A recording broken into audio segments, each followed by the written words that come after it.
Días. Buenos días, Doc. ¿Quién le toca la clase el día de hoy?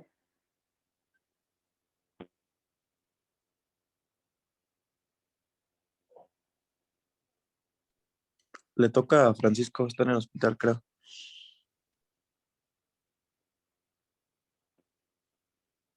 Ok.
¿Listo, Francisco?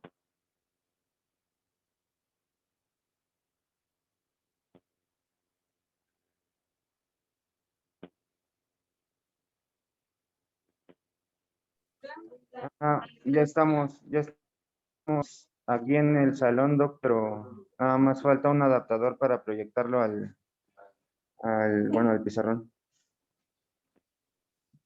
Ok, yo creo que ya empieza y que se compartan algunos dispositivos. Ok, sí, doc.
¿Ya empezamos, doc?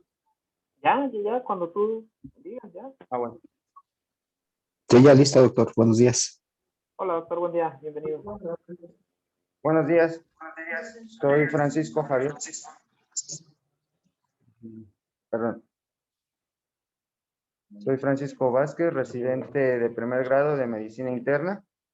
La clase programada estaba para manejo de crisis hipertensiva, pero el tema ya lo hemos repasado en la sección de urgencias. Así que, bueno, lo que vamos a dar hoy es una evaluación de las guías de hipertensión. Nos vamos a enfocar en 4 principalmente. La última guía de la AJA del 2020, la guía de la ESC del 2018, las guías NICE del 2019 y pues la última actualización de nuestras guías mexicanas del 2020. Y vamos a hacer un comparativo en cuanto a algunas pautas en específico. Bueno, lo primero con lo que vamos a empezar es cómo definen hipertensión las diferentes guías y los valores que establecen para definir hipertensión. La primera de ellas es la AJA, que toma como puntos de corte para hipertensión los valores previos que ya se han establecido para clasificar y definir la hipertensión. La presión normal arterial la definen como aquella sistólica menos de 130 y la diastólica menos de 85. La presión arterial normal alta la definen como una presión sistólica entre 130 y 139 o una diastólica entre 85 y 89. El grado 1 de hipertensión y el punto de corte para el diagnóstico es de 140 en la sistólica hasta 159 y de la diastólica de 90 a 99, y el grado 2 de hipertensión 160 o más en la sistólica y 100 o más en la diastólica. Las guías de la ESC lo clasifican, bueno, continuando con lo del AJA. De acuerdo a las diferentes o las variaciones que ya ha habido en las guías, y como lo comentábamos en las clases previas, la presión tomada en el consultorio es digamos, el estándar hasta hace unos años para diagnosticar la hipertensión. Pero en nivel general hay otras diferentes mediciones que se pueden realizar para diagnosticar hipertensión y que pueden tener una sensibilidad y una especificidad aún mayor que la que se obtiene con la medición en el consultorio. Esto es con la medición ambulatoria de la presión arterial y la medición en el hogar de la presión arterial. Para esto hay puntos de corte establecidos. Estos puntos de corte son diferentes a los que se utilizan en el consultorio por los diferentes factores que intervienen en la presión al tomársela en una consulta médica, como lo es principalmente la hipertensión o el fenómeno de bata blanca, que eleva en gran proporción de los pacientes la presión arterial sistólica o la diastólica. Se estima que en un promedio entre 5 a 10 milímetros de mercurio con respecto a una medición tomada en casa, con un ambiente tranquilo y no sometido a estrés ni a algunos otros factores que puedan elevarla. Entonces, dados estos parámetros y estas cosas que pueden intervenir e influir en la presión arterial, tanto sistólica como diastólica, se definieron puntos de corte para una presión arterial ambulatoria en un promedio de 24 horas, de 130 en la sistólica y 80 en la diastólica, y a partir de ahí diagnosticar hipertensión. Ahorita vamos a ver más específicamente cómo es que se hacen estas mediciones. Igual para un punto de corte de la presión ambulatoria en el día, o sea, un promedio tomada durante el día, el punto de corte es de 135 en la sistólica y de 85 en la diastólica, y en la noche es de 120 sobre 170. En la noche también, bueno, se ha evaluado en varios estudios que el tomar el promedio de las presiones nocturnas tiene o aumenta el riesgo cardiovascular independientemente del valor tomado en un promedio de 24 horas o en el día, y se relaciona incluso más fuertemente que el promedio de 24 horas, sobre todo en pacientes que tienen obesidad, síndrome de apnea obstructiva del sueño y algunas otras patologías pulmonares y cardiovasculares. La otra forma de medir la presión, ya no siendo en el consultorio ni ambulatoria, pues es en el domicilio, para el cual el punto de corte en la presión arterial sistólica es de 135 y en la diastólica es de 85 para definir hipertensión. Esto es con respecto a las guías de la AJA. Para confirmar el diagnóstico, se requieren de 2 a 3 visitas en el consultorio, con un intervalo entre cada una de ellas entre 1 y 4 semanas para confirmar el diagnóstico. Aunque el diagnóstico se puede confirmar en la primera visita si la presión es mayor a 180 sobre 110 y hay evidencia de enfermedad cardiovascular. En los sujetos clasificados con presión arterial normal alta o grado 1 en el consultorio, se debe confirmar y monitorizar ya sea por mapa o por la presión tomada en el hogar. Y bueno, ahorita vamos a ver, digamos, las recomendaciones sobre cuál es el estándar de oro o lo que recomiendan varias asociaciones para el diagnóstico de la hipertensión y por qué esto es así. Para clasificar, bueno, la ESC, la guía del 2018, lo clasifica, digamos, en 3 grados de hipertensión, no como en la AJA que lo clasifica en 2 grados, y también hace varias subdivisiones en lo que es la presión arterial normal.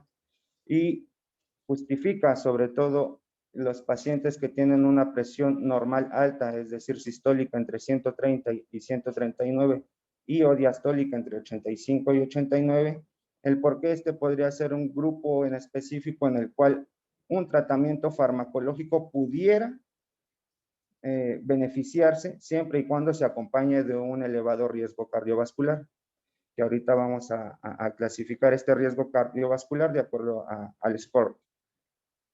Entonces, la diferencia con respecto a la clasificación de la AJA, con respecto de la ESC, es el grado 3 de hipertensión y los valores de lo que consideran una presión arterial óptima y una presión arterial normal. Los puntos de corte para definir hipertensión de acuerdo a la toma en la consulta ambulatoria o en el hogar son prácticamente los mismos, a diferencia de que el valor de la presión arterial diastólica es de 135/80, con diferencia de la AJA, que como veíamos aquí es de 135/85, ¿vale? Pero digamos los otros puntos de corte permanecen iguales. Ahora, las guías NICE clasifican la hipertensión en 3 grados. Lo que difieren ellas con respecto a las 2 guías anteriores es el punto de corte para definir hipertensión de acuerdo a una medición ambulatoria de la presión arterial y una medición en el domicilio de la misma, que es de 135/85 para ambas. No hacen un diferencial del promedio de la diurna o la nocturna, ni ninguna otra especificación, aunque ellas en su revisión hacen énfasis en que el estándar de oro para diagnosticar hipertensión es la toma de la presión ambulatoria, pues.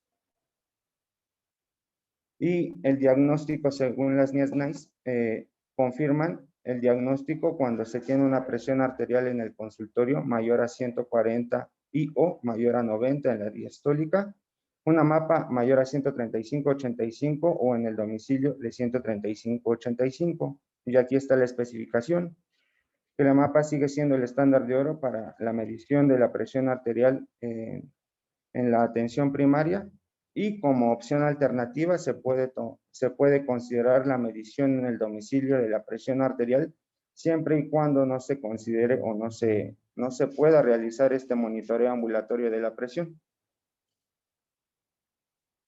Estas son la clasificación que la tomé del diario oficial de la Federación, de la norma oficial mexicana, que prácticamente son los mismos valores que denomina la Sociedad Europea de Cardiología para clasificar la hipertensión.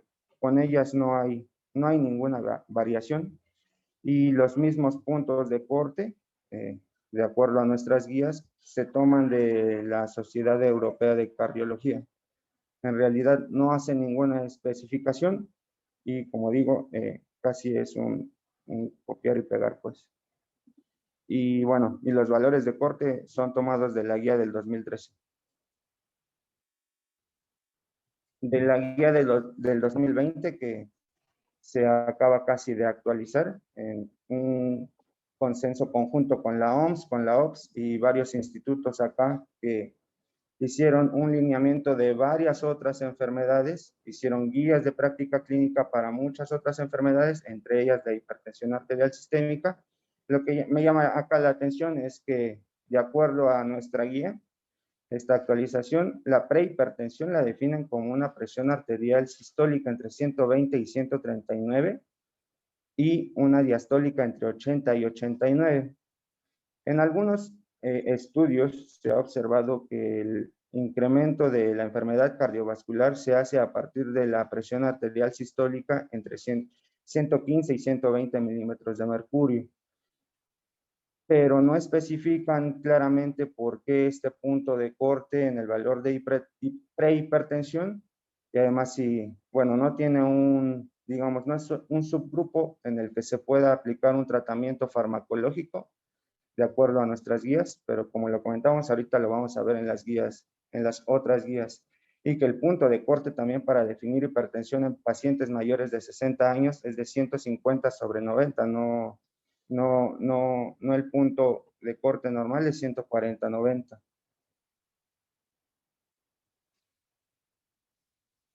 Estas son las recomendaciones para diagnosticar hipertensión de la GPC del 2014, que prácticamente es el mismo punto, 140/90, más una bitácora.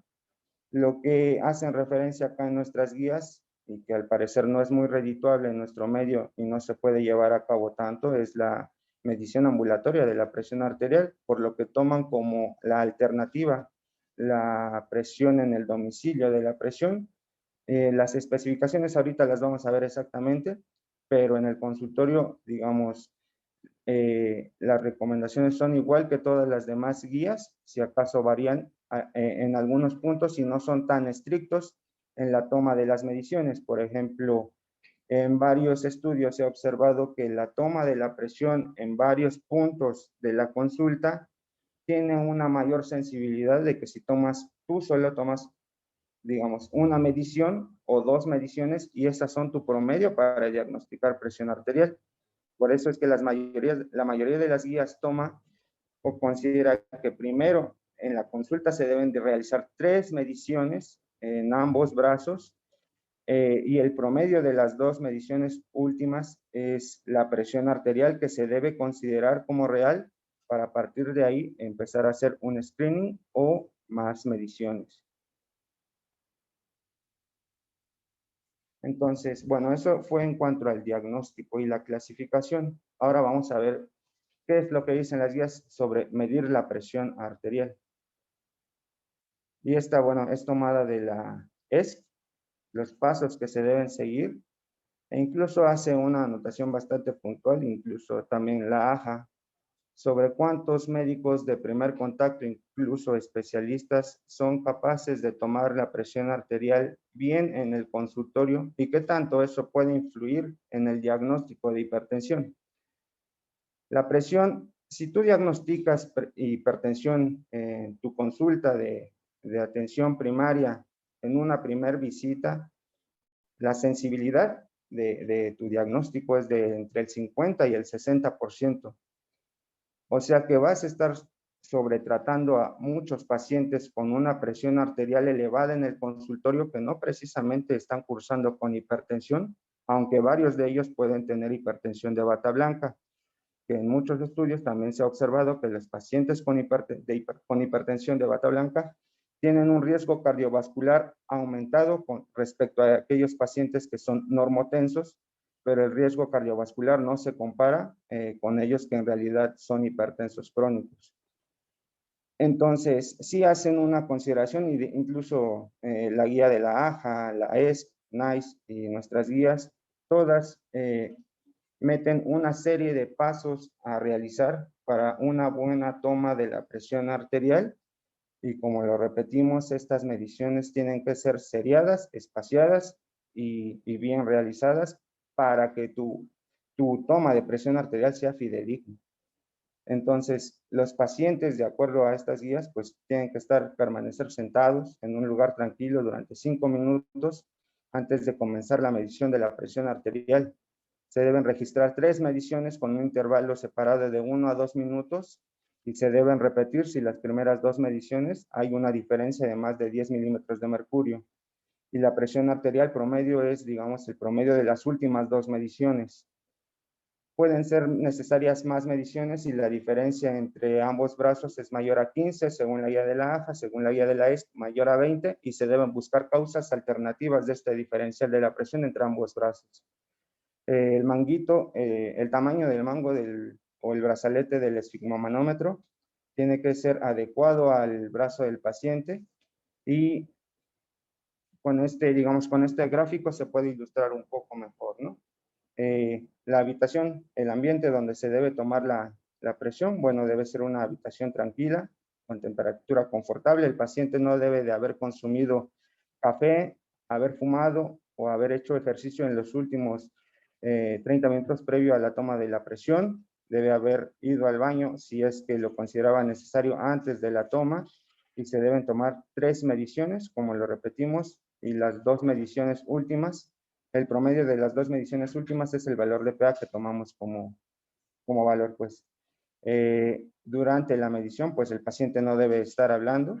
El tamaño del brazalete debe ser acorde al tamaño del brazo del paciente. El brazo y también la espalda deben estar bien posicionadas y, digamos, recargadas en un respaldo, pues.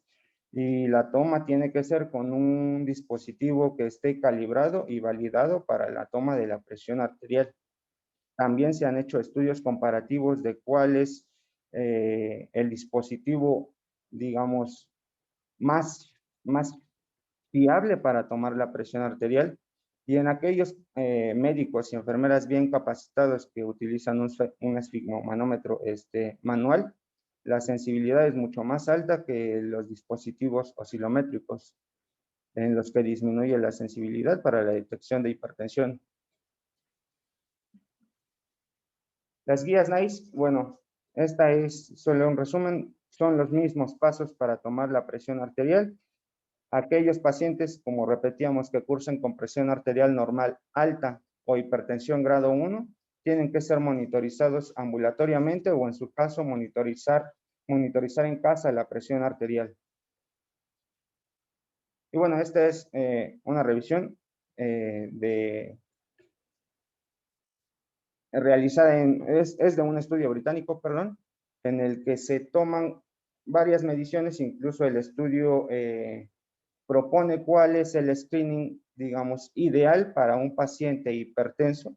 Ahorita, digamos, no lo metí como tema ni como guía, porque su guía no es tan extensa, pero el screening de hipertensión lo recomiendan en todo paciente mayor de 40 años o que tenga un riesgo cardiovascular alto y la medición debe ser al menos una vez al año. En los pacientes de 18 a 39 años que tienen una presión arterial normal, el screening puede variar entre 3 a 5 años y esto con diversas revisiones que se hizo del tema, considerando como estándar de oro la presión arterial monitorizada, la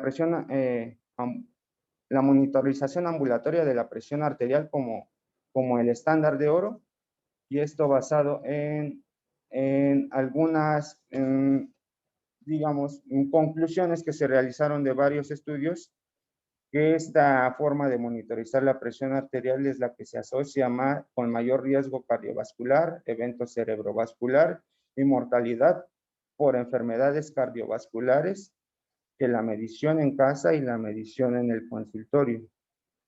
Por ello es que, digamos, es el estándar de oro, aparte de que la sensibilidad y el valor predictivo positivo es mucho mayor que las tomas de la presión en el consultorio y también en casa. Entonces, como lo vemos aquí, el del 35 al 95% de las personas que tenían presión arterial elevada en el cribado se confirmaban con hipertensión, ya sea por la toma, el monitoreo ambulatorio de la presión o el monitoreo en el hogar. Y en este estudio de revisión se observó, o bueno, se dedujo que el incremento de 10 milímetros de mercurio en la presión arterial ambulatoria sistólica se asoció con un mayor riesgo de eventos cardiovasculares y un aumento como tal del mismo, y que entre el 15 y el 30% de la población que se cree que tiene hipertensión puede tener una presión arterial más baja fuera del consultorio. Todas estas, digamos, conclusiones las sacaron de una revisión de artículos bastante extensa y por eso es que se hizo esta recomendación de screening y de estándar de oro de la presión ambulatoria para definir hipertensión. Entonces, el monitoreo ambulatorio de la presión arterial, cuando se realiza, se tienen que asegurar, digamos, a grandes rasgos, dos cosas. Que se tienen que realizar 2 mediciones por hora durante las horas habituales de vigilia de la persona, entre las horas, normalmente entre las 8 y las 8 de la mañana y 10 de la noche. Y se debe utilizar el valor promedio de al menos 14 mediciones tomadas durante las horas habituales de vigilia para confirmar el diagnóstico de hipertensión. Esto es para el monitoreo ambulatorio. Para el monitoreo en el hogar, se tienen que asegurar 4 cosas. Una, se deben tomar 2 mediciones consecutivas con al menos 1 minuto de diferencia cuando se realiza esas mediciones. 2, que la presión arterial se registre 2 veces por día, es decir, por la mañana y por la noche idealmente. Y el registro de la presión arterial continua debe ser por lo menos 4 días e idealmente durante una semana, y esto usualmente se realiza antes de las consultas médicas, de la consulta médica programada, ¿no? y se deben desechar las mediciones del primer día y se debe utilizar el valor promedio de todas las mediciones restantes para confirmar un diagnóstico de hipertensión. Esto es tomado de las guías NICE. Entonces, bueno, una vez que diagnosticamos a un paciente con hipertensión, la mayoría de las guías considera antes de ir a un tratamiento no farmacológico y farmacológico, pues evaluar el estado cardiovascular de todo paciente hipertenso o con sospecha de hipertensión. Para ello se deben tomar una serie de laboratorios y algunos exámenes de gabinete para evaluar, uno, si hay daño orgánico generado por la presión arterial elevada. Dos, si hay o puede haber sospecha de hipertensión arterial secundaria. Y tres, evaluar el riesgo cardiovascular en todo paciente hipertenso. Entonces, para ello detallan específicamente qué hay que buscar en el interrogatorio, en la exploración física, en las comorbilidades y en el riesgo cardiovascular. La AJA y la ESC para el riesgo cardiovascular toman el SCORE, que como tal es la escala para definir el riesgo cardiovascular, y que se implementó en las guías ESC desde el 2013. Aquí la serie de la pila de estudios que suelen pedir la gran mayoría de las guías para el screening o para valorar, digamos, el estado cardiovascular de nuestros pacientes, que es en sangre la toma de sodio, potasio, creatinina sérica, tasa de filtrado glomerular, un perfil lipídico y glucosa en ayunas. También un examen general de orina, un electrocardiograma, y en caso de que haya sospecha de daño a órgano blanco o hipertensión secundaria, se pueden realizar otros exámenes adicionales. Por ejemplo, a ver, vamos a ver. Daniel, ¿tú por qué pedirías un examen general de orina en un paciente con diagnóstico reciente de hipertensión?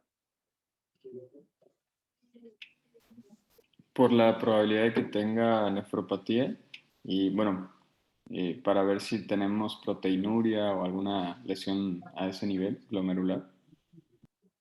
¿Y hay algún estudio, digamos, en orina, digamos, un poco más dirigido que te interesaría investigar? ¿Cómo no entendí la pregunta? Sí, o sea, el examen general de orina o el análisis de orina, digamos, da muchos valores, pero ¿hay algo en específico que te interesaría buscar? ¿Proteínas? Sí, la relación albúmina-creatinina, digamos, es una prueba bastante fiable de cómo está, digamos, la función renal y para valorar el daño a órgano, en este caso el daño renal generado por la hipertensión arterial crónica, y que es un estudio que se debe pedir en todo paciente con diagnóstico reciente de hipertensión. En el electrocardiograma de 12 derivaciones, ¿alguien quisiera decir en un paciente hipertenso qué es lo que podríamos encontrar? Vale. Pues datos de cardiomiopatía hipertrófica o bueno, de cardiomiopatía hipertensiva. Puede haber crecimiento del ventrículo izquierdo, valvulopatías, puede haber puede haber bloqueos de rama por la misma hipertrofia muscular. Sí, exactamente. Digamos que uno de los de las digamos consecuencias de una hipertensión arterial crónica, pues es el remodelado del ventrículo izquierdo y la hipertrofia del ventrículo mismo, que se puede medir en un electrocardiograma de acuerdo a varios índices, por ejemplo el de Sokolov o el de Cornell, y algunas otras mediciones que también se pueden realizar, ¿vale? Digamos, esto solo es una repetición de lo que la mayoría de las guías recomienda para valorar a los pacientes con reciente diagnóstico de hipertensión. Digamos, esto es tomado de la guía AJA. Bueno, y creo que ya la vieron, pero ¿cuál es la comorbilidad que más se asocia a hipertensión?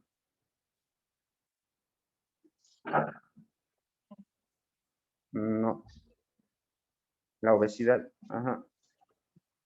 O sea, las comorbilidades más comúnmente asociadas a la hipertensión son el sobrepeso, la obesidad.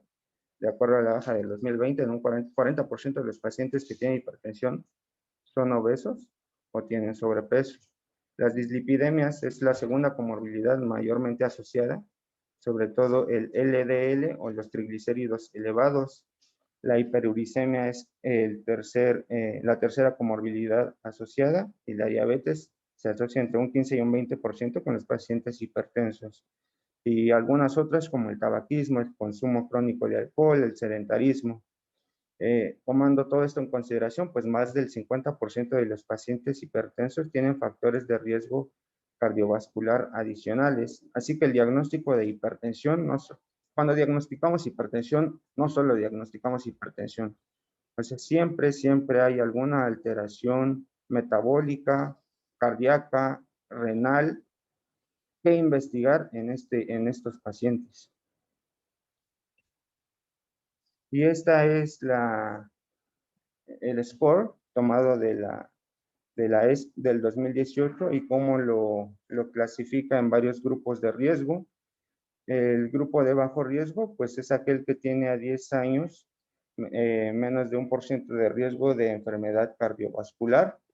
El riesgo moderado es aquel que tiene un porcentaje entre 1 y 5%. El riesgo alto es aquel que tiene un riesgo a 10 años entre el 5 y 10%, y muy alto es mayor al 10%. Los pacientes que son hipertensos y diabéticos, como lo vemos acá en el score, prácticamente son pacientes de riesgo alto, o aquellos que tienen hipertrofia del ventrículo izquierdo o enfermedad renal crónica moderada. Esto quiere decir una tasa de filtrado glomerular entre 30 y 60 mililitros por minuto, ¿vale? Los pacientes que se consideran con riesgo muy alto son todos aquellos que tienen una enfermedad cardiovascular ya establecida, es decir, que ya se infartaron, tuvieron un síndrome coronario agudo o alguna revascularización coronaria. Aquellos que ya tuvieron un evento vascular cerebral, ataque isquémico transitorio, o que tienen enfermedad arterial periférica diagnosticada. Esto es clínicamente. La enfermedad cardiovascular también se puede diagnosticar de acuerdo a algunos estudios de imagen, como lo es el ecocarotidio, y esto cuando hay una placa ateromatosa que genera una estenosis mayor al 50% en la angiografía o en la ecografía. Estos pacientes ya se consideran también como pacientes de muy alto riesgo. Y todos aquellos pacientes diabéticos con daño a órgano, como por ejemplo los que tienen diabetes y enfermedad renal crónica, se consideran también como pacientes de muy alto riesgo.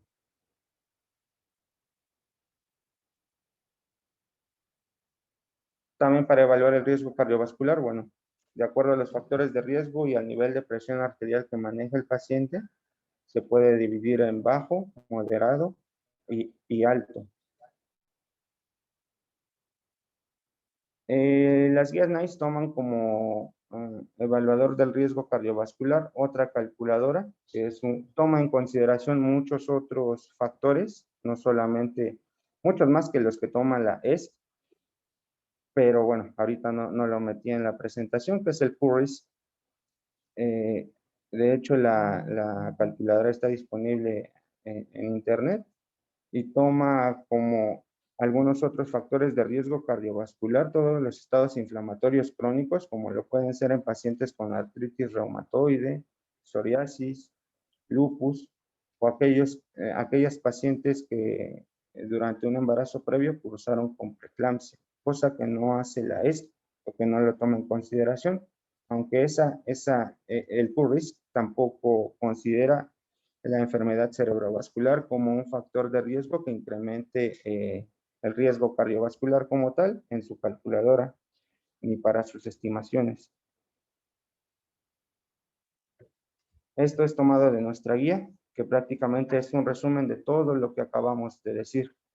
Todo paciente con hipertensión, pues se deben identificar los factores de riesgo, sus comorbilidades, investigar si hay datos sugerentes de hipertensión arterial secundaria o alguna sustancia que pueda elevarnos la presión arterial. Entre los fármacos más utilizados están los AINES, los corticoides y los simpático-miméticos.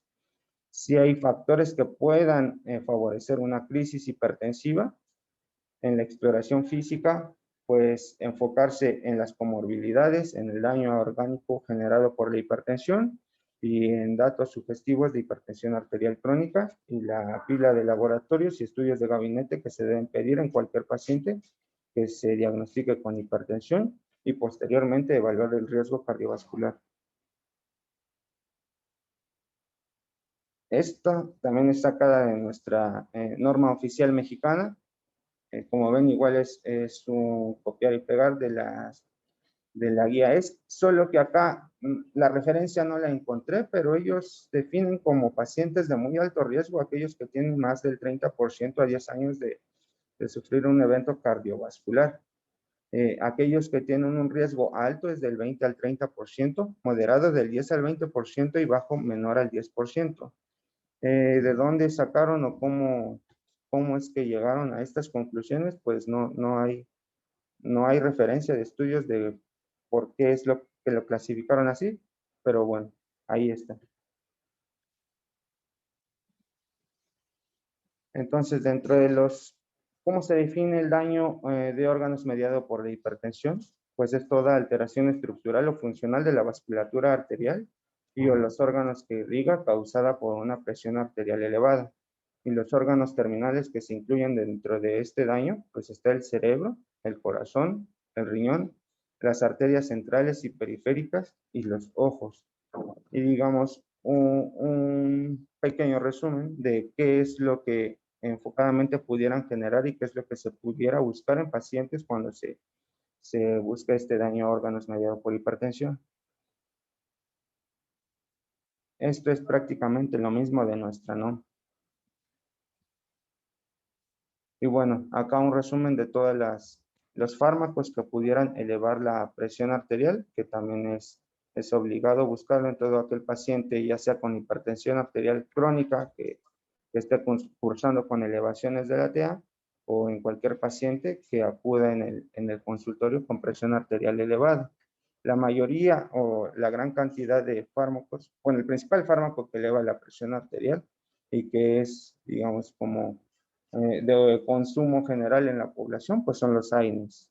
Pero también las pastillas anticonceptivas pudieran generar o aumentar la presión arterial, así como los antidepresivos, la acetaminofén y algunas otras sustancias como el alcohol, la hierba de maguán, el ginseng, la hierba de San Juan, la yohimbina, que digamos, al menos en nuestro medio, sí son consumidas por una parte de la población, sobre todo aquellos que utilizan tratamientos alternativos eh, como alternativo, pues. Y aquí al tratamiento nos vamos a enfocar más a lo farmacológico. El tratamiento no farmacológico lo manejó bien Diana en su presentación.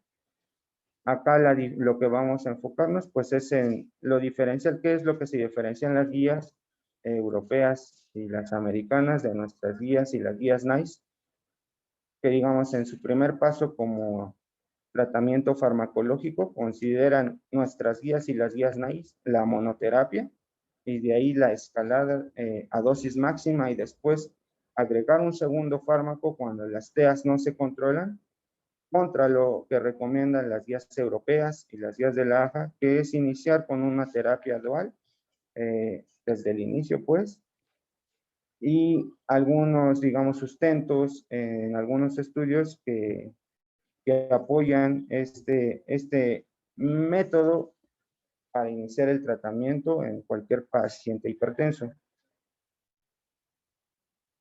Entonces, como regla general, bueno, pues el tratamiento está, y el tratamiento de primera línea lo dicen todas las guías, es el cambio en el estilo de vida. Realizar dieta, ejercicio, y todo esto con el objetivo de bajar de peso, así como tratar todos los otros factores de riesgo y controlar la PA con tratamiento no farmacológico y farmacológico.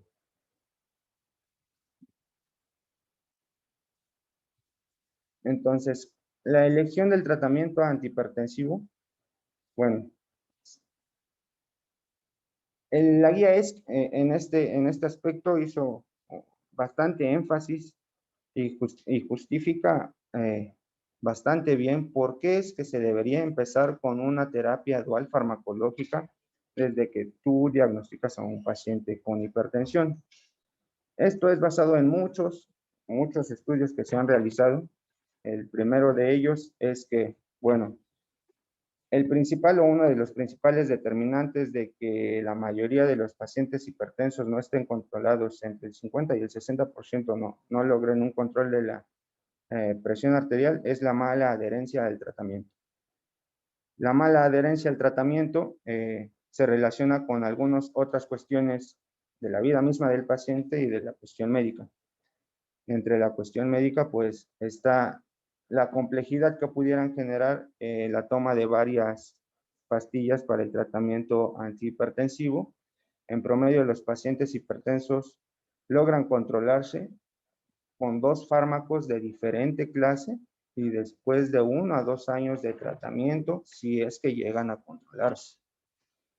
Esto lo consideran la guía de la EST y la AHA como un principal determinante, 1, para iniciar con una terapia dual y 2, para que esta terapia dual sea en una píldora combinada, en una sola píldora, para que la complejidad del tratamiento no sea un factor que influya en el riesgo cardiovascular por la mala adherencia del paciente.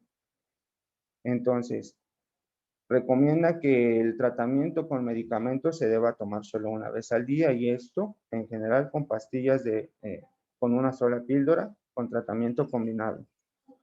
Que la hipertensión, bueno, la hipertensión sistólica aislada debe llevar el mismo manejo que las personas con hipertensión arterial sistólica y diastólica elevada.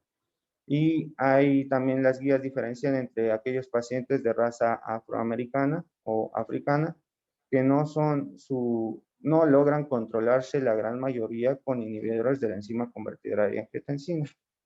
Lo hacen o son muy resistentes a estos antihipertensivos y recomiendan principalmente el iniciar con un bloqueador del receptor de angiotensina o bloqueadores de los canales de calcio. Entonces, este es un estudio que se realizó en el 2017. Es un estudio aleatorizado, doble ciego, controlado, que se realizó en 102 sitios de Estados Unidos, en el que se reclutaron pacientes entre 18 y 79 años con diagnóstico de hipertensión, es decir, una presión arterial sistólica mayor a 150 y una diastólica mayor a 95, que no habían sido tratados en el año previo o que habían recibido una clase de fármaco en el año anterior. Estos pacientes fueron elegibles para este estudio.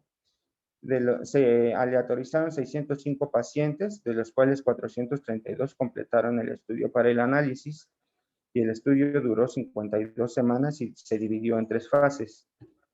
Los 2 grupos de tratamiento, es decir, el de monoterapia, recibió losartán o hidroclorotiazida, y el de terapia combinada recibió losartán más hidroclorotiazida. Aquí está un poco el diseño de cómo fue el estudio. En la aleatorización, los pacientes con monoterapia primero se asignaron a losartán o hidroclorotiazida y después de las 16 semanas que duró la primera fase, se cambió el tratamiento a losartán más hidroclorotiazida.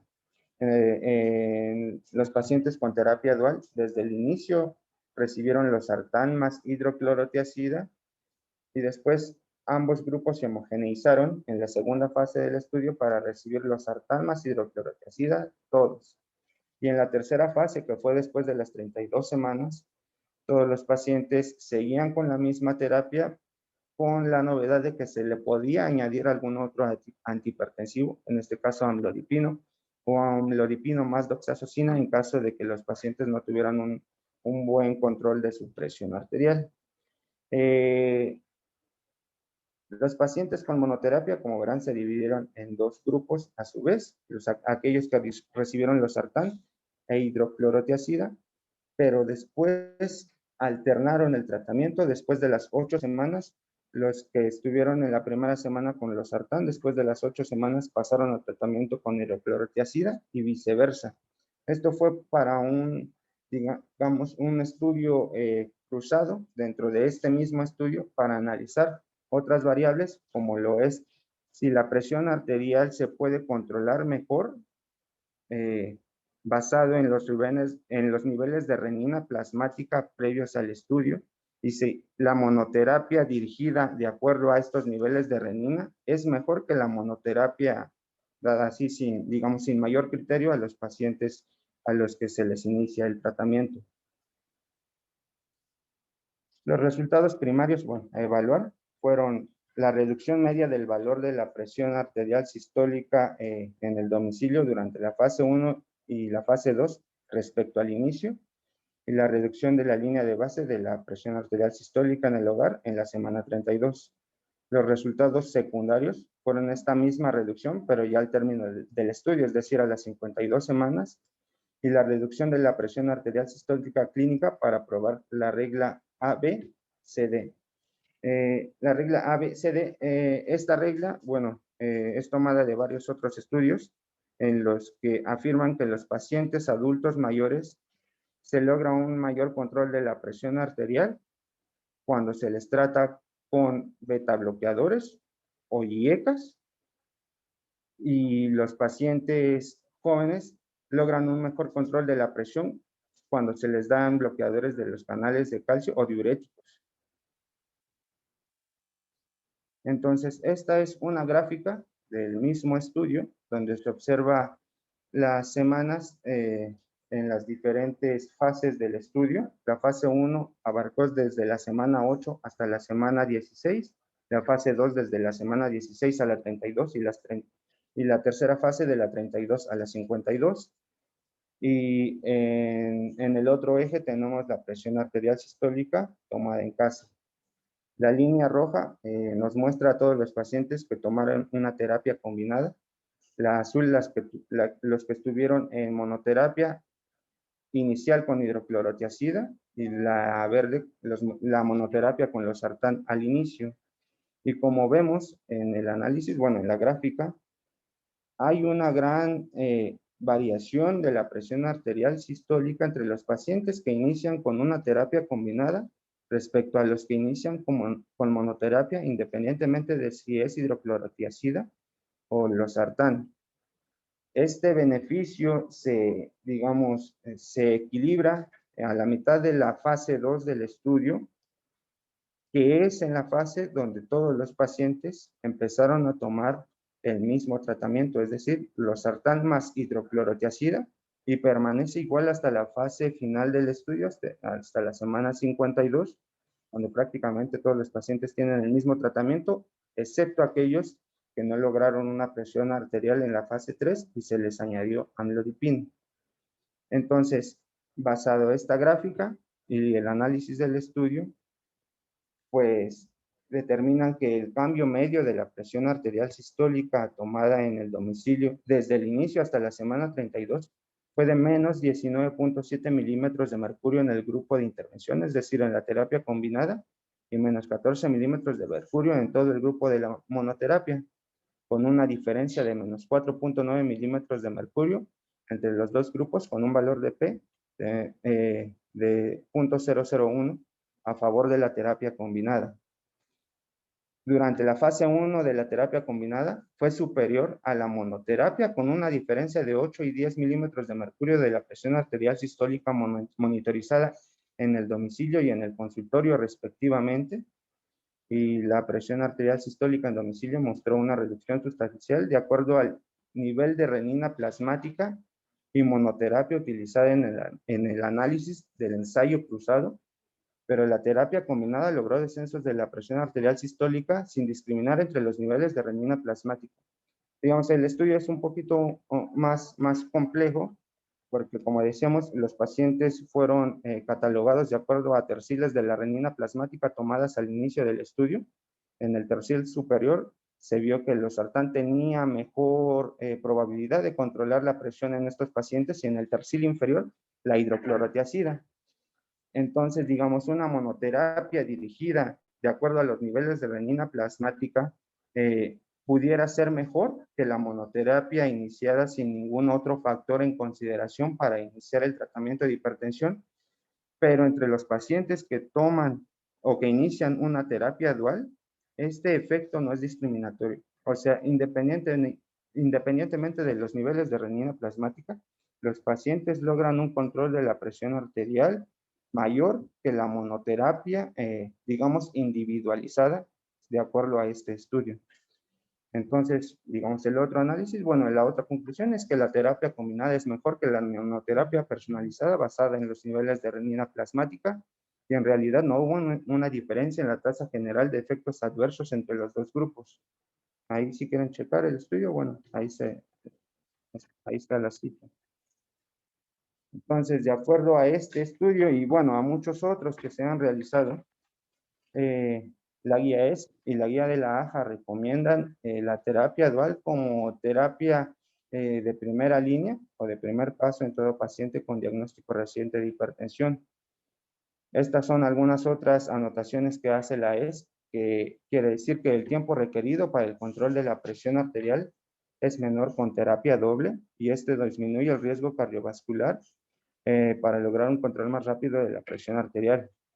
Otra de las cosas que influyen en que los pacientes no logren un buen control y no relacionado exactamente a los factores del paciente mismo, sino a las cuestiones médicas, es la inercia terapéutica. Esto quiere decir qué tanto tiempo nuestro paciente permanece en rangos fuera de objetivo de la presión arterial y cuántos de esos pacientes en realidad reciben un ajuste del tratamiento. Y si ese tratamiento es basado en ajustar la dosis o iniciar algún otro, digamos, alguna otra terapia farmacológica para controlar la presión. En todos los pacientes con grado de hipertensión 1 o presión arterial mayor a 50 milímetros de mercurio, es poco probable que con la monoterapia logren reducir los 20 milímetros de mercurio de la presión arterial sistólica que se necesita para llegar a los objetivos del tratamiento, que en general es una presión arterial menos de 130/80. Y bueno, la terapia doble logra controlar, de acuerdo a esta guía, logra controlar al 66% de los pacientes hipertensos y prácticamente entre el 80 y el 90% de los pacientes que reciben terapia triple logran un buen control de la hipertensión. Así que lo que se evalúa es que si en realidad los fármacos que damos para la hipertensión no sirven o qué es lo que está fallando en todo este mal apego al tratamiento o digamos mal manejo de la hipertensión en muchos pacientes. Y claramente, bueno, el tratamiento farmacológico a dosis establecidas y con una buena terapia inicial, pues no debería impactar tanto en el descontrol de nuestros pacientes. Hay muchos otros factores que influyen en el descontrol. Entonces, bueno, ya pasando al algoritmo de la AJA. Cuando se establece el diagnóstico de hipertensión, pues la recomendación es, digamos, todos los cambios en el estilo de vida que tiene que hacer el paciente para disminuir su riesgo cardiovascular y disminuir sus niveles de presión arterial. Como lo vimos, la AJA lo divide en grado 1 y grado 2 de hipertensión. En los pacientes con grado 1, de acuerdo a esta guía, está indicado iniciar tratamiento farmacológico en todo paciente con grado 1 de hipertensión que tenga un alto riesgo cardiovascular, que tenga un daño orgánico mediado por hipertensión o todo paciente con enfermedad cardiovascular establecida. Todo paciente con estas características debe iniciar tratamiento farmacológico cuando se diagnostica como tal con hipertensión.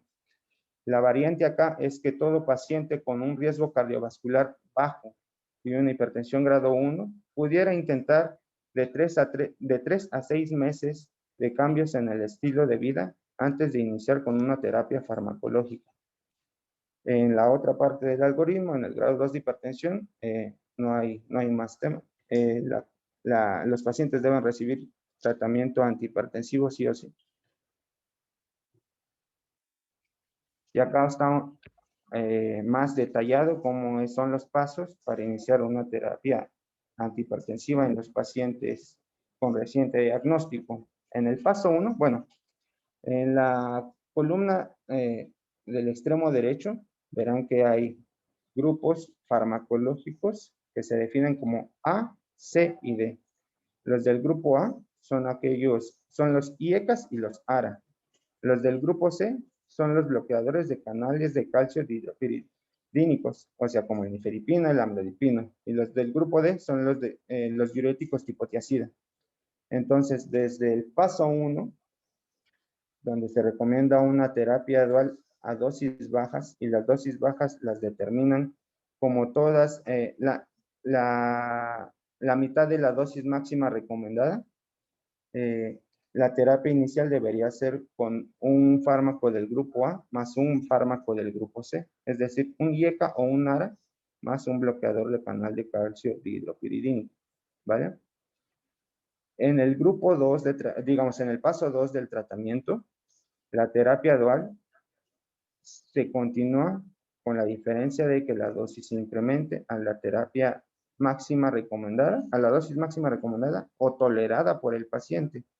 Y los grupos farmacológicos siguen siendo los mismos. Hay algunas anotaciones específicas para, por ejemplo, utilizar un fármaco del grupo A y un fármaco del grupo D, y esto es en los pacientes que ya tuvieron un EBC o en los pacientes que son muy ancianos o que tienen datos de insuficiencia cardíaca o intolerancia a los bloqueadores de los canales de calcio. Y siempre considerar, como lo decíamos en las anotaciones anteriores, fármacos del grupo A más el grupo C o del grupo C más el grupo D en pacientes de raza negra. Ahora, continuando con los pasos para el tratamiento farmacológico de hipertensión, en el paso 3 está la terapia triple, que combina un fármaco de cada clase de una de estas. Un fármaco del grupo A, un fármaco del grupo C y un fármaco del grupo D. Y en el paso 4, que es cuando la mayoría de los algoritmos meten como considerar la hipertensión arterial resistente, se puede iniciar espironolactona a dosis bajas de 12.5 a 50 miligramos una vez al día, siempre y cuando el paciente no tenga hipercalemia, o sea, un potasio mayor a 4.5 y una tasa de filtrado glomerular menos de 45. También hay una anotación en la parte inferior del recuadro, que es la consideración de los beta bloqueadores en algunos pacientes y algunas anotaciones específicas de cuáles serían las indicaciones. Por ejemplo, aquellos pacientes que ya se infartaron, los que tienen insuficiencia cardíaca, fibrilación auricular o las mujeres jóvenes que están planeando embarazarse. Lo anterior fue de la AJA, esto es de la ESC. Estas son las recomendaciones. Los pacientes con hipertensión grado 1, bueno, todo se recomienda cambios en el estilo de vida. Y el riesgo, los pacientes con riesgo bajo moderado, sin evidencia de daño orgánico, se recomienda el tratamiento farmacológico antihipertensivo si el paciente permanece hipertenso después de un periodo de cambios en el estilo de vida, que es prácticamente el mismo periodo que maneja la AJA, entre 3 y 6 meses de intentar controlar la presión con dieta, ejercicio, bajar de peso. Todos los pacientes con hipertensión grado 1 y alto riesgo de enfermedad cardiovascular, de daño orgánico o de enfermedad cardiovascular establecida, deben iniciar tratamiento farmacológico antihipertensivo y, bueno, cambios en el estilo de vida. Los pacientes mayores con hipertensión, en buena forma física, incluso los mayores de 80 años, se recomienda el tratamiento antihipertensivo e intervenciones en el estilo de vida cuando la presión arterial sistólica sea mayor a 160. Y bueno, y todo el tratamiento farmacológico antihipertensivo y cambios en el estilo de vida para pacientes mayores de 65 años, pero no mayores de 80 años, cuando la presión arterial sistólica esté en el intervalo grado 1 de 140 a 159, siempre que se tolere el tratamiento. Acá está la otra anotación, que por eso es que lo subclasifica esta guía en pacientes con presión arterial normal alta, o lo que antes se denominaba prehipertensión, que bueno, cambios en el estilo de vida siempre deben llevar, pero se puede considerar el tratamiento farmacológico antihipertensivo cuando el riesgo cardiovascular sea muy alto debido a alguna enfermedad cardiovascular establecida, especialmente enfermedad coronaria. Y acá están, digamos, prácticamente es el mismo algoritmo que manejan la AJA y la ESC. La AJA lo divide en 4 pasos, la ESC lo divide en 3 pasos, pero la premisa de la terapia dual al inicio del tratamiento continúa. Es decir, un IECA o un ARA2 más un bloqueador de canal de calcio o un diurético en el primer paso del tratamiento. En el paso 2, un IECA, un ARA más un bloqueador de canal de calcio más un diurético. Y en el paso 3, en todos los pacientes con diagnóstico de hipertensión resistente, añadir espironolactona 25 a 50 miligramos al día. Igual las anotaciones abajo de cuándo considerar utilizar beta bloqueadores en todo paciente con angina, infarto del miocardio, fibrilación auricular, insuficiencia cardíaca o jóvenes que planeen quedar embarazadas. Ahora este es de las guías NICE y que prácticamente también es, digamos, un resumen de nuestras guías, porque el tratamiento farmacológico acá en el primer paso, pues sí cambia. Entonces, las indicaciones, de acuerdo a las guías NICE, para iniciar el tratamiento farmacológico es igual en todo paciente hipertenso, grado 2, o todo paciente hipertenso en etapa 1, con daño órgano diana, enfermedad renal, diabetes, enfermedad cardiovascular a 10 años mayor al 10%, bueno, el riesgo cardiovascular, o enfermedad cardiovascular establecida. Y considerar los antihipertensivos en personas mayores de 80 años si la presión arterial es mayor a 150/90. Entonces, en el paso 1 de las guías NICE, como terapia inicial, 1 es la monoterapia. 2, y se recomienda iniciar con un IECA o un ARA en todos los pacientes menores de 55 años que tienen diabetes, sea de cualquier edad o etnia o raza, y si es que no se toleran los IECAs, pues como alternativa los ARAs. El tratamiento farmacológico de primera línea establecido para, digamos, los criterios para los bloqueadores de canales de calcio son todos pacientes mayores de 55 años sin diabetes, que son de origen afroamericano, afrocaribeños y que no tienen igual diabetes mellitus. Y si no se toleran los bloqueadores de canales de calcio, se debe utilizar un diurético tipo tiazida. Digamos, este es el primer paso de las guías NICE. Como veremos,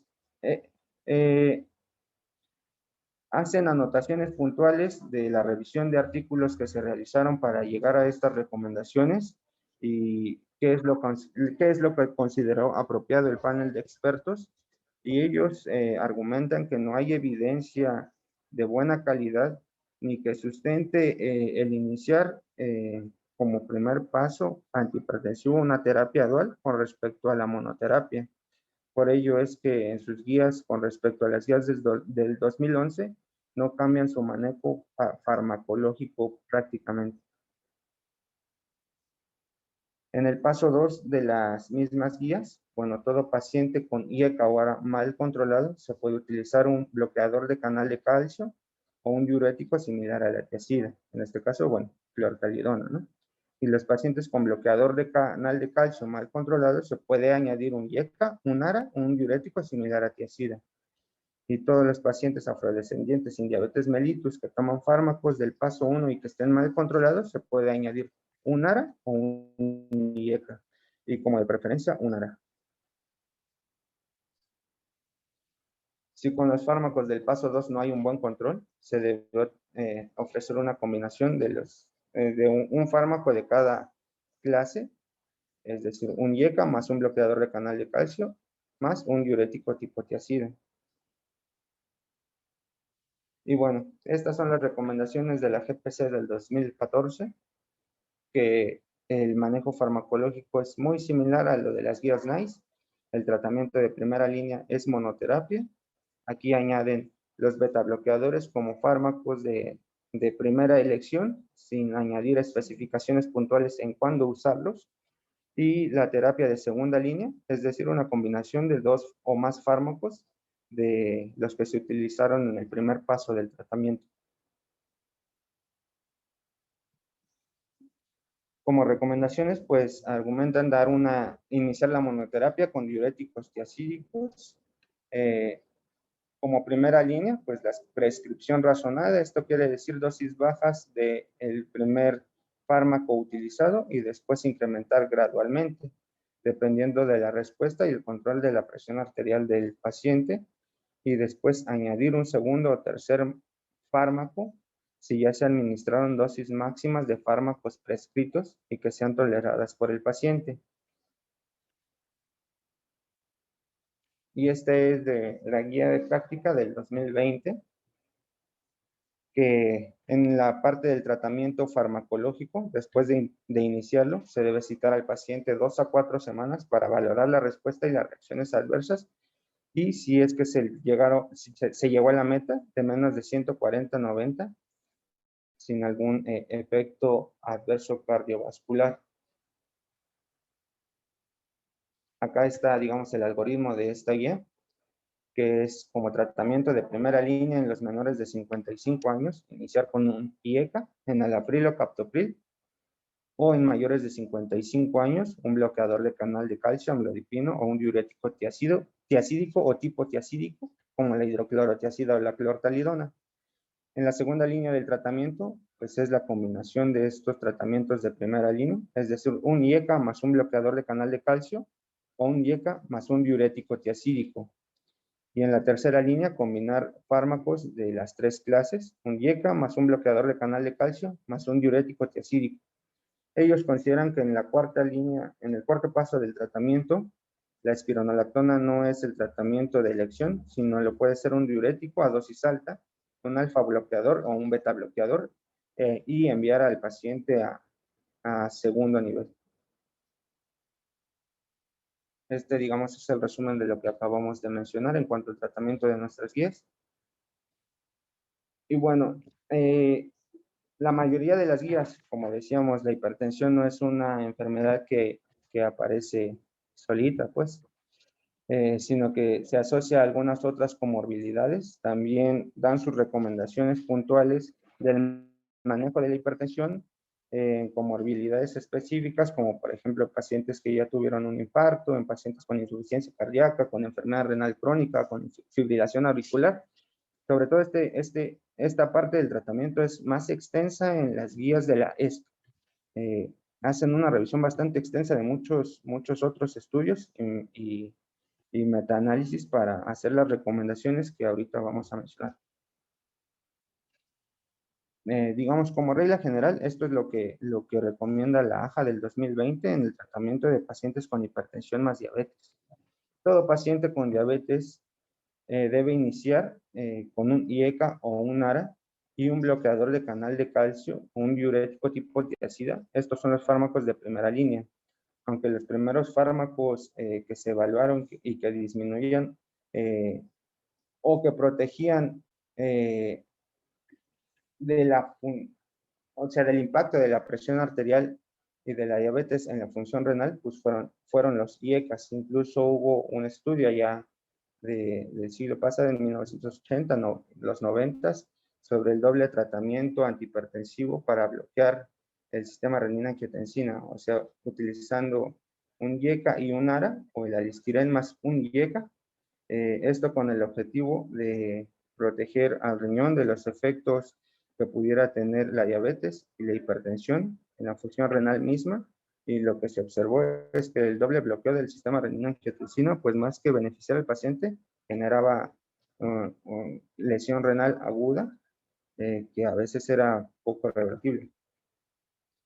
Dentro de la misma guía, establecen que el manejo con estatinas debe iniciarse cuando el LDL es mayor a 70 en aquellos pacientes que tienen daño a órgano, o mayor a 100 cuando es una diabetes no complicada.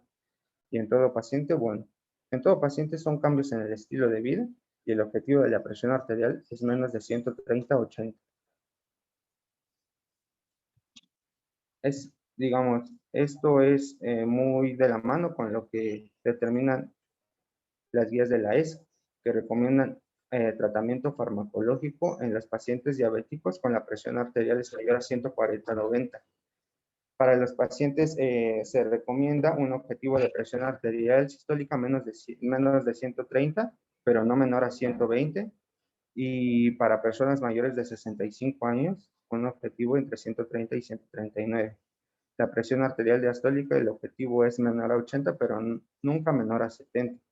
Se recomienda iniciar el tratamiento con una combinación de un bloqueador del sistema renina-angiotensina más un bloqueador de canal de calcio o una tiazida. Y nunca está indicado iniciar el tratamiento con un IECA y un ARA a la vez. Bueno, el manejo de hipertensión y el trastorno de lípidos, y eso ya lo veremos en una clase de dislipidemias, pero las estatinas son el tratamiento de primera elección para reducir los lípidos con o sin ezetimiba y un inhibidor del PCSK9, ¿no? Y considerar los fibratos para aquellos pacientes que tienen triglicéridos mayor a 200 y con un perfil de HLDL bajo y hipertrigliceridemia. Esto es en cuanto al riesgo cardiovascular de los pacientes hipertensos y lo que recomienda la ESC. Todo paciente con riesgo cardiovascular muy alto se debe iniciar tratamiento con estatinas y el objetivo del LDL debe ser menor a 70 o reducir más del 50% si la concentración basal del LDL es de 70 a 135. Esto es en pacientes con riesgo cardiovascular muy alto. En riesgo cardiovascular alto, el objetivo del LDL es menor a 100 y disminuir más del 50% del LDL si está entre 100 y 200. En pacientes con riesgo cardiovascular bajo a moderado, el objetivo del LDL es menor a 115. Y en todo paciente se recomienda el tratamiento antiagregante para una prevención secundaria. Se desaconseja el tratamiento con ácido acetil salicílico para la prevención primaria en pacientes hipertensos sin enfermedad cardiovascular establecida.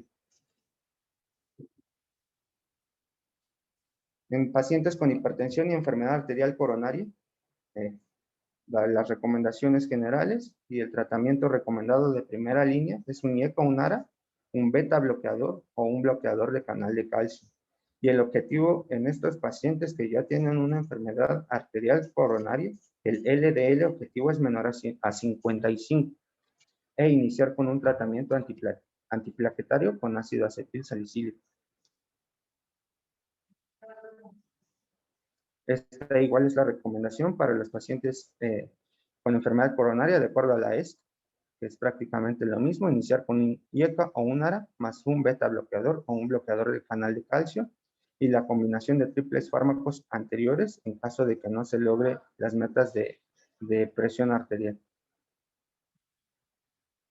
En pacientes que tienen hipertensión y un EBC previo, el tratamiento de primera línea es con un IECA o un ARA, un bloqueador de canal de calcio o un diurético, y el tratamiento hipolipemiante debe ser con el objetivo de disminuir el LDL a menos de 70 en pacientes que tuvieron un EBC isquémico y el tratamiento antiplaquetario igual en aquellos pacientes con la misma patología.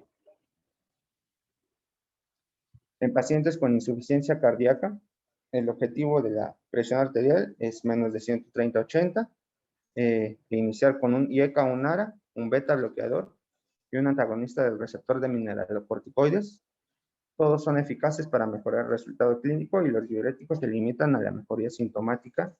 Y la AJA también hace uso de este fármaco, el sacubitril pasartán, que está indicado en pacientes con insuficiencia cardíaca con fracción de eyección disminuida como alternativa a los IECAs o los ARAs, con, digamos, anotaciones puntuales de las indicaciones para este tratamiento.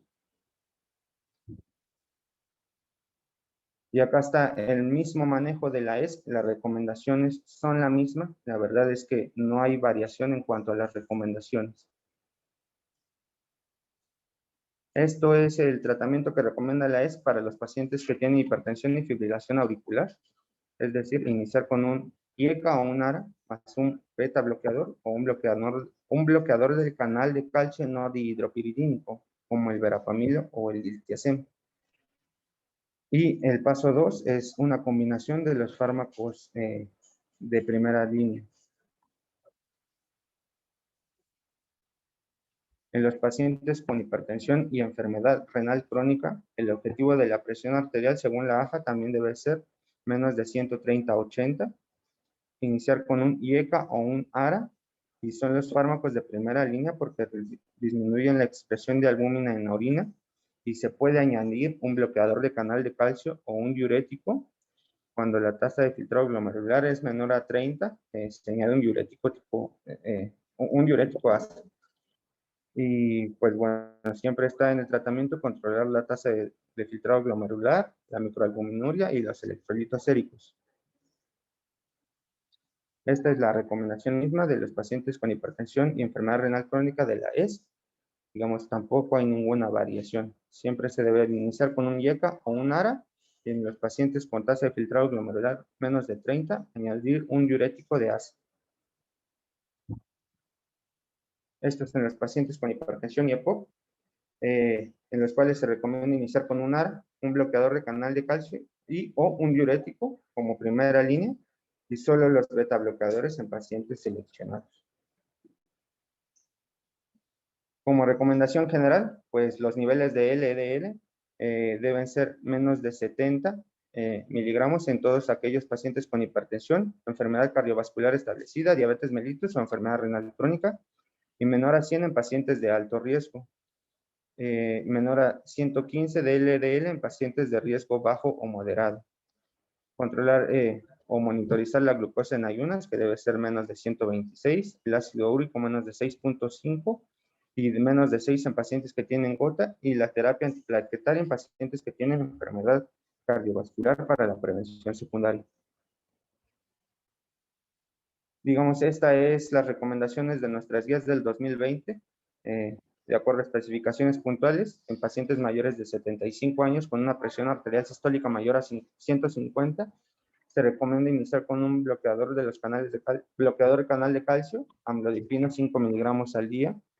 Y en las cardiopatías, por ejemplo, en angina inestable, iniciar con beta bloqueadores o bloqueadores de los canales de calcio. Igual en aquellos que tuvieron un antecedente de infarto agudo de miocardio, beta bloqueadores, o en aquellos con insuficiencia cardíaca, IECAS o beta bloqueadores. En aquellos con insuficiencia renal que no se asocia a diabetes mellitus tipo 2, iniciar con IECA, y en aquellos que se asocia a diabetes mellitus tipo 2, también iniciar con IECAS. Y como segunda línea, los bloqueadores de canales de calcio y el diurético de ASA, furosemide de 40 miligramos, cuando la tasa de filtrado glomerular disminuye a menos de 30. Todavía nos faltan los objetivos y el seguimiento. Seguimos.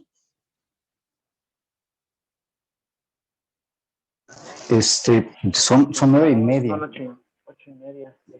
Perdón, 8:30. Yo creo que no sé si porque sí te Sí, falta doctor, todavía doctor. bastante, ¿no, doctor? Faltan como 10 ya, pues 15 máximo. Yo creo que aquí le paramos, porque aparte hay mucho que comentar sobre todo esto. Bueno, no solo el Sí. doctor Trujillo. Sí, yo tengo muchos comentarios que hacer. Yo Si creo que quieres, seguimos mañana. aquí le paramos. Y terminas mañana, Francisco. Sí, doctor. Y mañana hacemos algunos comentarios, doctor, no sé qué opine. Y recorremos un poquito las clases, ¿no? Recorremos un día las clases. Sí, está bien, está perfecto, porque de estas sí hay muchas cosas que comentar, muchas cosas que no hay que recomendar, sobre todo con estas últimas guías de práctica clínica de mexicanas, están llenas de muchas cosas, con muchas inconsistencias, y que la verdad es que sí me gustaría comentar con más detalle. Entonces, no sé si mañana que termine ya hacemos los comentarios y platicamos y resolvemos dudas. Y si lo tiene usted así como ya muy claro, o sea, si no hay problema de que para mañana se nos vaya a pasar algún punto importante, pues lo comentamos mañana, como usted decida. Sí, está perfecto, yo no tengo ningún problema para platicar todo esto mañana. Perfecto, entonces mañana terminamos, Francisco, y hacemos algunos apuntes sobre lo que se ha comentado el día de hoy, ¿vale? Sí. Muy bien. Ok, pues. Perfecto, pues al contrario, gracias. Nos Hasta vemos. mañana.